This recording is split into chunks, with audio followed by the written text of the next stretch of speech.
Showcase. We've got a new episode of Legends and Leaders, and today it's great to have Adam here. Adam, you are somebody who's at the forefront of the potential of creator brands. Creator brands is an exciting category. It's a category that I think could just disrupt the way that brands are done because you have this incredible marketing vehicle, but also this loyalty that's already there. And sometimes it's very difficult to get that exposure for products. You can get it day one. And now you've got a brand, Waivers, that is reinventing, I guess you could say, the chip, and how the chip is done. And it's kind of putting this flavor of a traditional food into this category, but a different category, kind of merging the two together. And I'm excited to have you here to talk about your journey as an entrepreneur and what you're building now. Thanks for coming on. Thank you for having me. So Adam, how did you get interested in entrepreneurship? Like just going all the way back in your journey here, what made you want to? It all starts with my father, really. My father was a staunch entrepreneur my entire life. From his journeys overseas, living in Iran from 68 to 72, marrying my mother, at a young age. She was about 21 or 22 when she married my father. My father was about 28, 29, and didn't want to do anything traditional in the US. So he joined up to she joined him up to an international teaching program. They ended up in Iran. And I grew up with a very sort of textured visual sort of journey growing up with my father. I was born about 3.5 years later in Copenhagen, Denmark. As they were traveling and living abroad, they moved to Denmark after they lived in Tehran in Iran, and came back to the United States as a baby and watched my father sort of build his life back here in the US. My brothers were born 2.5 years after I was. They're identical twins. So we went from Queens to Long Island, and he didn't really know what to do. So he got into the exterminating business. He started doing marketing because he hated killing bugs personally. And I think, in the sort of 80s, this whole idea of shopping malls became much bigger and bigger and bigger. And my father created out-of-home media. Well, he didn't create out-of-home media, but he created mall advertising in shopping malls nationwide. So when you see a directory unit with advertising on it, before my father, there was just a directory telling you where to go. And he found the opportunity to reach a lot more people through his exterminating business through this medium. But then he also then went out to these big mall developers and built a regional, global, and national business selling advertising to local and national advertisers. So I grew up with that whole process of becoming an entrepreneur, building a media empire. I went to college in 90, graduated in 94, worked for my dad immediately. He had sold this out-of-home media business in the shopping mall arena twice prior, and he was building his third company called Mall Communications. I ran right out of the gate because I watched it grow from my basement to New York City. I watched him grow these businesses twice. I sort of knew it. It was in my blood. It was my after-school job.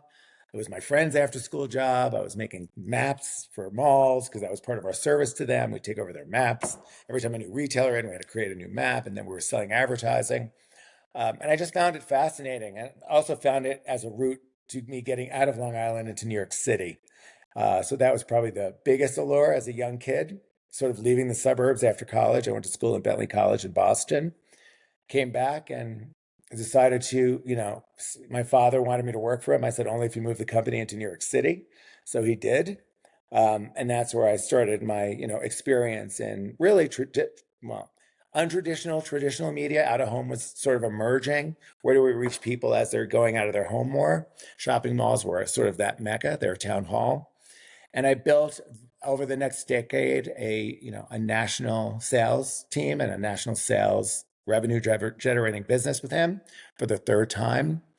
Revenues up and upwards of $30 million. I was the head of sales and head of marketing. And then Clear Channel came knocking on our door. And in 2001, we sold to Clear Channel. My father and mother stepped down.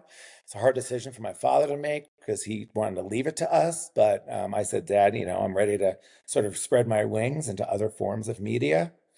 70% of our revenue at that time was the entertainment studio. So it was going out to LA a ton. And I became, infatuated with Tinseltown and Hollywood. Remember going to my first, when the Mondrian was built, I was staying there, and the 9021 OCAST was having a party there, and I met them, and I was like, oh my God, this is insane. the magic of, Hollywood and, sort of enveloped me. Yeah. So when we sold it, I left Clear Channel after 6 months. I wasn't built to be a corporate person. Um, and went out and decided to get into the movie business. So I, just like many other dreamers, and I produced a feature film called Free, which was just sold to cable. I sold it to Showtime.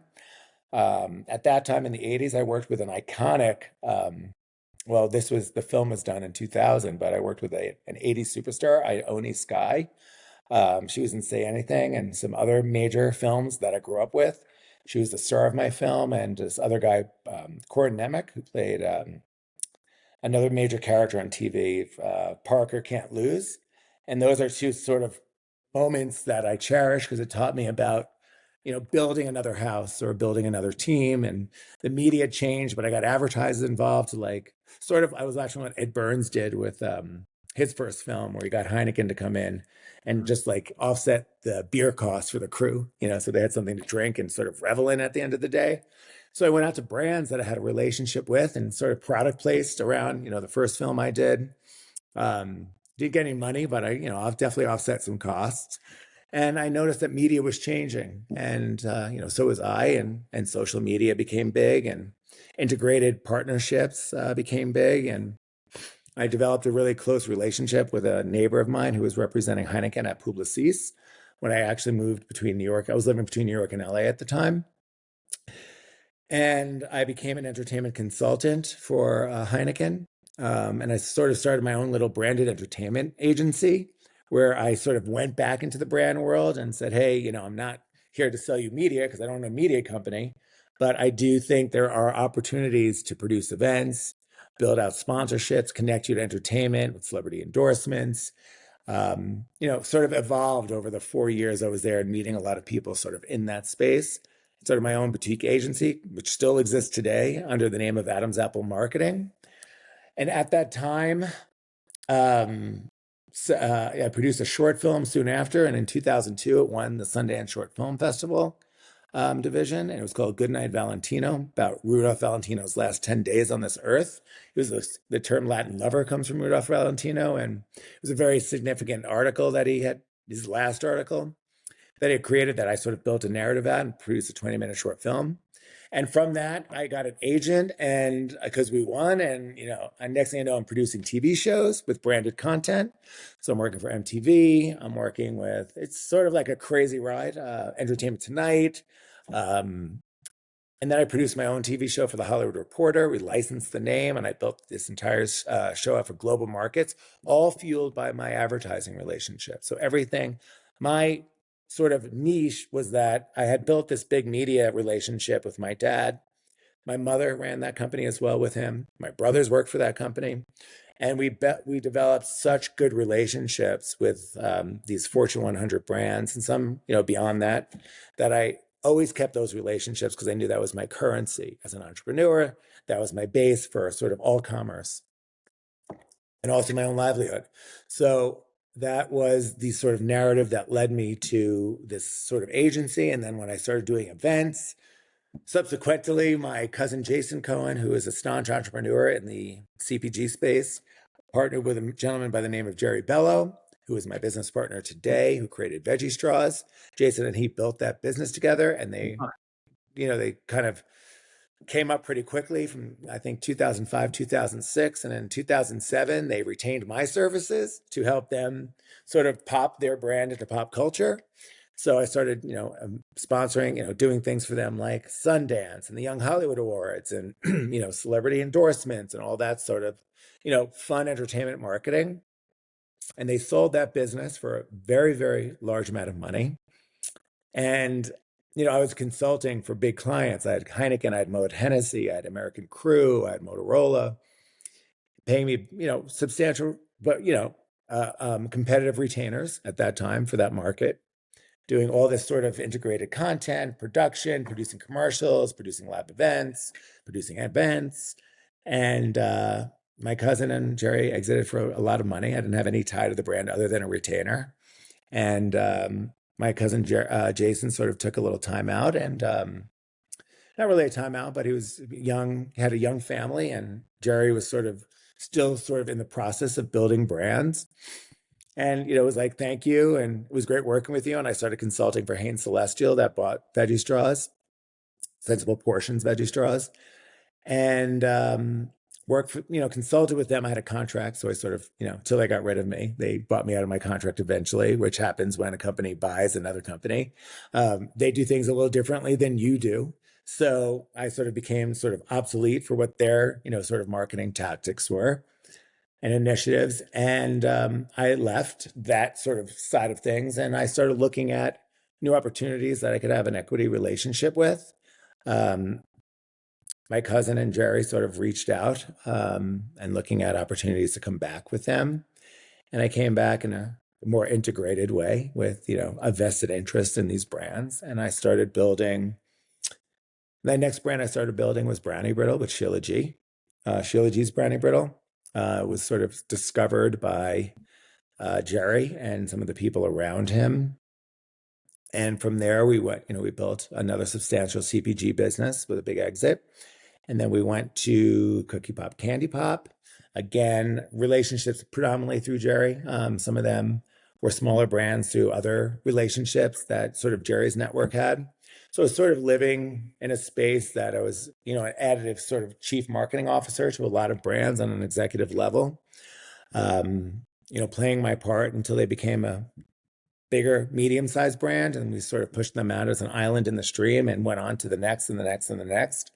And that narrative was ongoing. And about a year ago, about a year ago, I started feeling like when controlling equity in Cookie Pop, Candy Pop was bought, or a new sort of VCs came in.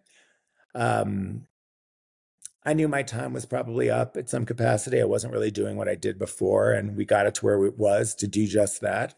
And I decided to sort of look at new opportunities. And one of them was a gentleman by the name of David Dobrik, wearing waivers today. I saw the space again change in media. I think my thing was always as media evolved in different areas of consumer goods, I was very sort of astute to the narrative sort of slowly changing, but maybe sort of getting there before somebody else did. And I saw a very big opportunity with David. With Cookie Pop and Candy Pop, he discovered us, and I started getting a lot of almost 2 years ago, 2.5 years ago, sort of texts in from family, friends, kids. Oh my God, David Dobrik's eating the M&M popcorn. Oh my God, Dobrik's eating your Oreo popcorn, et cetera, et cetera. And I'm like, that's pretty intense. Like that's a big content creator enjoying our snacks, but doing it in a way that was sort of really resonating to me as I discovered who he was. Um, I started following him on all social platforms. I was not on Snapchat. I got on Snapchat. 53 now, so sort of late to the game on that one. And I started watching him and his narratives every day. And he doesn't have many, a few significant everyday narratives. And one of them is taste-making, candy, and snack all the time, globally, everywhere, and in a thoughtful but unique way. And I knew what he was doing with Jimmy and Mr. Beast and how he supports that brand and his friend. And he was doing the same with others in the space, but he didn't have his own CPG, product line. I knew he did Doughbrik's pizza, and I thought that was interesting. And as you build a franchise, there's always a snack component. So I was like, maybe there's something there to merge it all. And at the time, I was still with Cookie Pop and Candy Pop. So we did an event. We were looking at doing an event for National Ice Cream Day in March of 24. And I thought, maybe there's a way to get David to our event. It would be in LA. It's an influence and media event. Maybe that's a good opportunity to meet him. So my dear friend and in relation to my family, we have close ties with a mutual family member that married into her family. Her name's Allie Lasky with The Influence, very well known. I call her Mega Mogul in all PR and influence.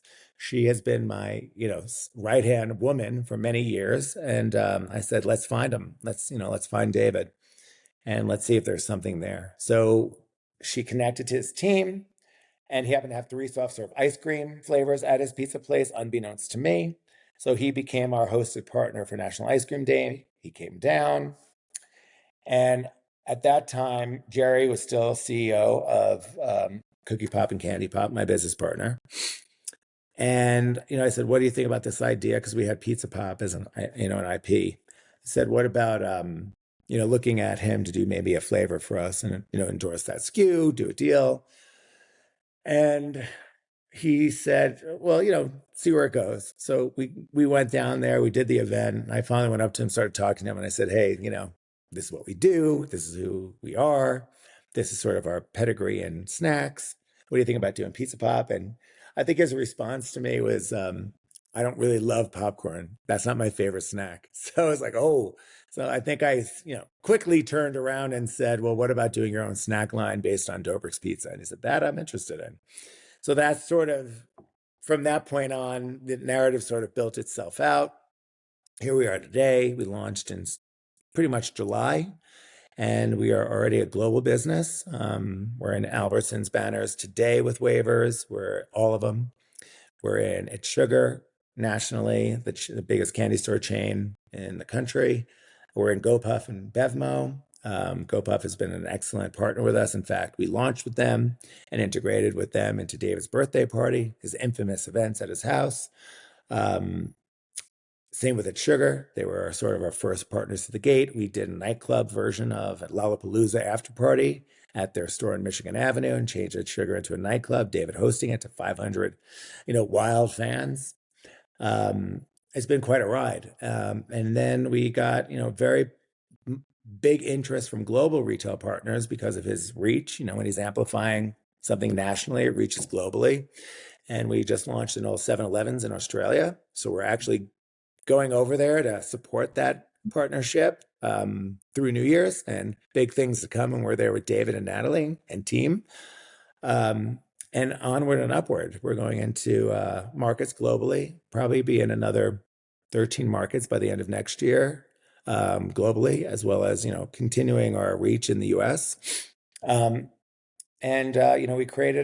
brought Jerry in again because he's really the man behind the snack. He does all the R&D, all the manufacturing. He's the wheelhouse, man. I mean, this guy is just an epic force, and I could not be more blessed to have him as a mentor and a partner.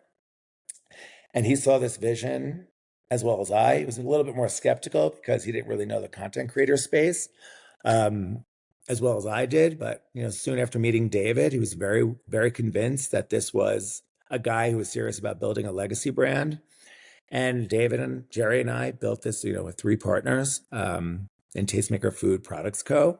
And Waivers is our first product line with Waivers Snacks. And it is it's interesting in the beginning. You mentioned sort of off this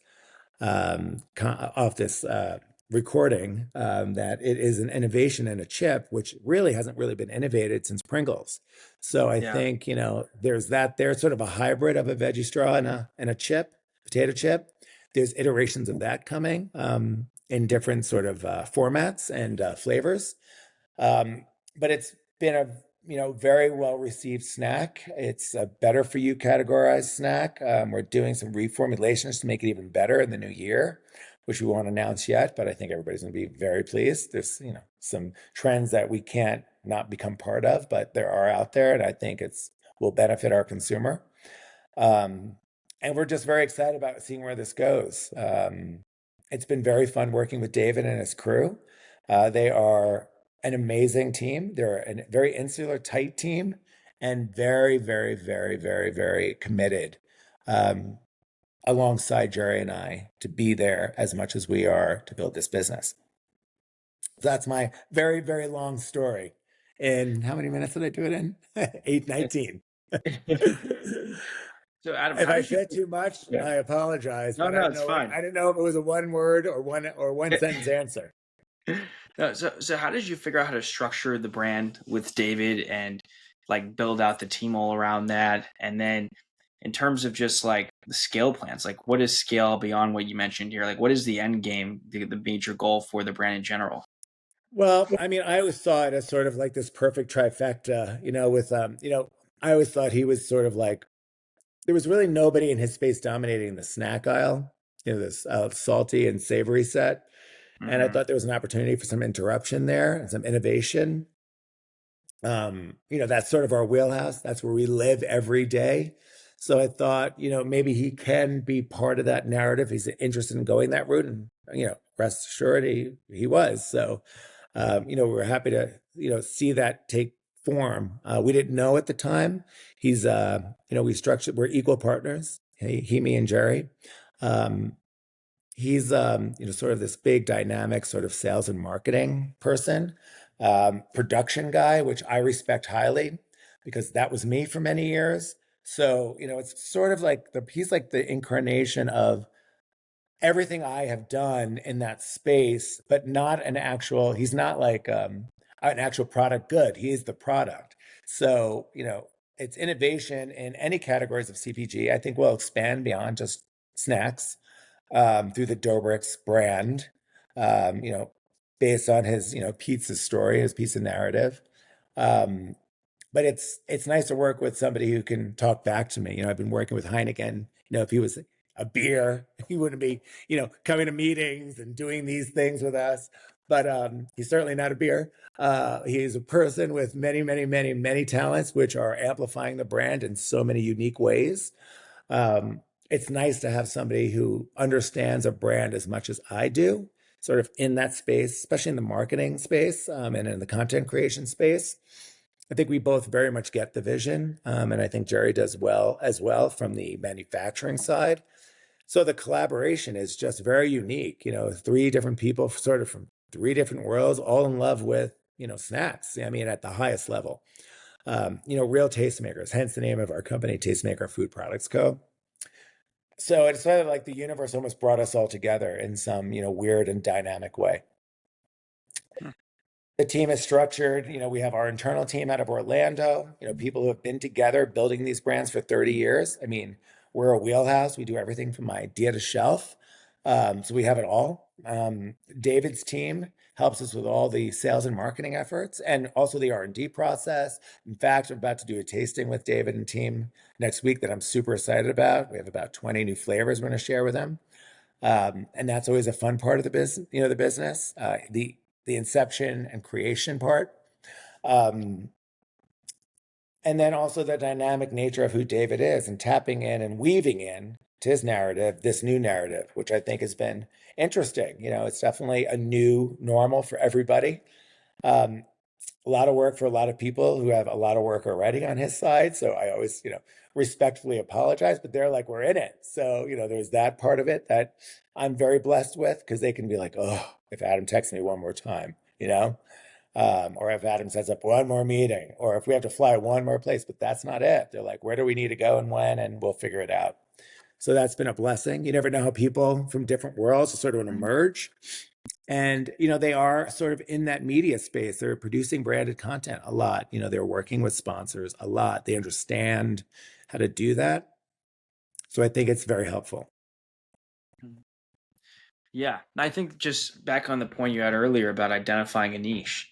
I mean, you've got Yeah. a really interesting niche in the salty snack area. Like, who else is trying to do something there? I don't know.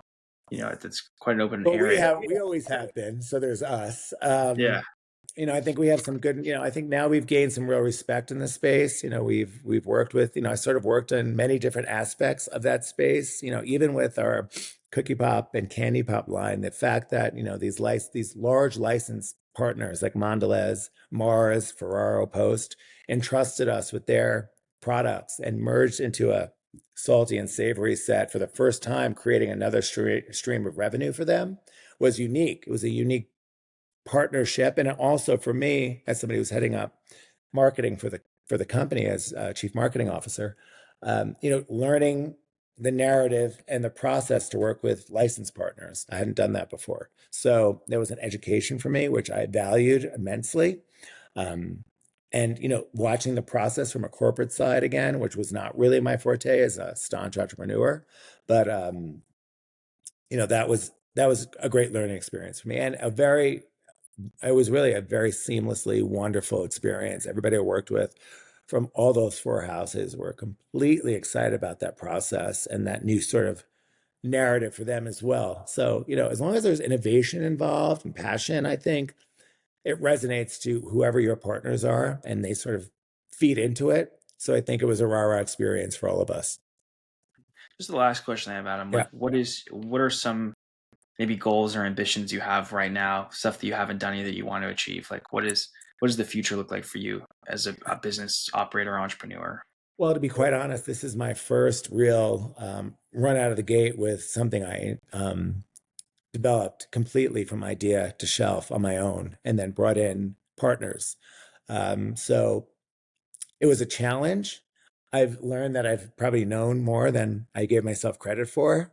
I was sort of coiled up like a snake for too long, and now I'm like out there sort of like striking and understanding the narrative of what it takes to build every piece of a business in my space. I was sort of insularly protected by great people for a long time.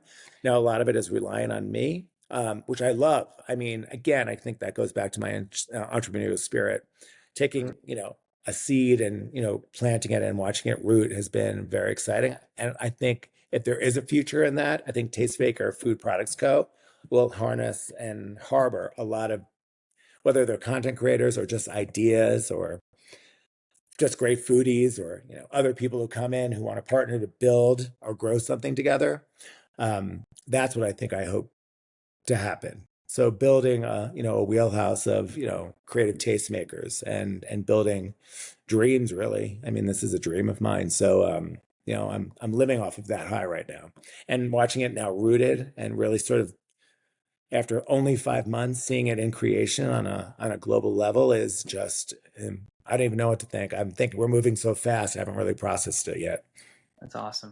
Well, Adam, I would definitely appreciate you taking the time and doing this. I think it's awesome Thank what you've you. achieved here and that you've went out on your own now and really done it.